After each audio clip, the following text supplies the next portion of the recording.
অতিরিক্ত নাপা খেলে শরীরে মারাত্মক 5টি ক্ষতি হয়। আমরা অনেক সময় দেখা যাচ্ছে সামান্য মাথা ব্যথা করছে, আমরা প্যারাসিটামল নাপা খেয়ে ফেলছি। একটু জ্বর আসছে, আমরা নাপা খাচ্ছি।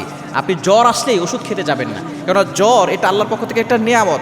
যখন আপনি অসুস্থ হবেন, এই জ্বরের মাধ্যমে আল্লাহ তাআলা আপনার গুনাহ ক্ষমা করে দিবেন। দেখা যাচ্ছে আমাদের শরীরে স্বাভাবিক 97-98 তাপমাত্রা থাকে, একটু 100 হলেই দেখা যাচ্ছে যে আমরা নাপা খাওয়া শুরু করে দিই। এই নাপা যারা অতিরিক্ত খায় তাদের শরীরের ভিতরে 5টি মারাত্মক ক্ষতি হয়। আপনি মনে রাখবেন, এই যে বর্তমানে কেমিক্যালযুক্ত মেডিসিন আমাদের শরীরে বড় ধরনের ক্ষতি করে।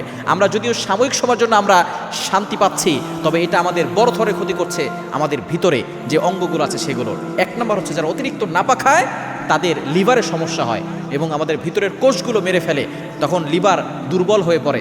লিভার যদি কারো দুর্বল হয়ে যায় এবং লিভার যদি নষ্ট হয়ে যায়, তাহলে কিন্তু সে দুনিয়াতে বেঁচে থাকা তার জন্য কষ্টকর। এই জন্য অবশ্যই লিভারকে ঠিক রাখার জন্য আপনি অতিরিক্ত নাপা খাবেন না।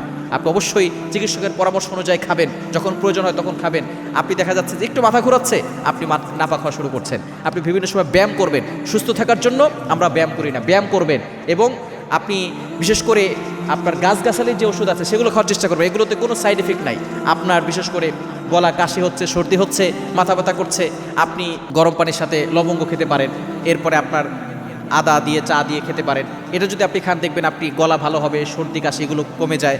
আপনি এভাবে প্রাকৃতিক চিকিৎসা নেওয়ার চেষ্টা করবেন। কিন্তু নাপা খেলে 1 নম্বরই হচ্ছে আপনার লিভার নষ্ট হবে, 2 নম্বর হচ্ছে আপনার কিডনিতে সমস্যা হয়ে যাবে, কিডনিতে ইফেক্ট করবে, এবং 3 নম্বর হচ্ছে আপনার রক্তের সমস্যা হবে। 4 নম্বর অ্যালার্জির রিয়াকশন বেড়ে যাবে, অর্থাৎ আপনার শরীরের ভিতরে লাল লাল দানা পড়ে যাবে এবং শরীরের ভিতরে চুলকানি বেড়ে যাবে। এবং 5 নম্বর হচ্ছে আপনার হজমের সমস্যা হবে, বমি বমি ভাব হয়ে যাবে, পেটের ভিতরে বদ হজমের সমস্যা হতে পারে। এজন্য অবশ্যই আপনি অতিরিক্ত নাপা খাবেন না।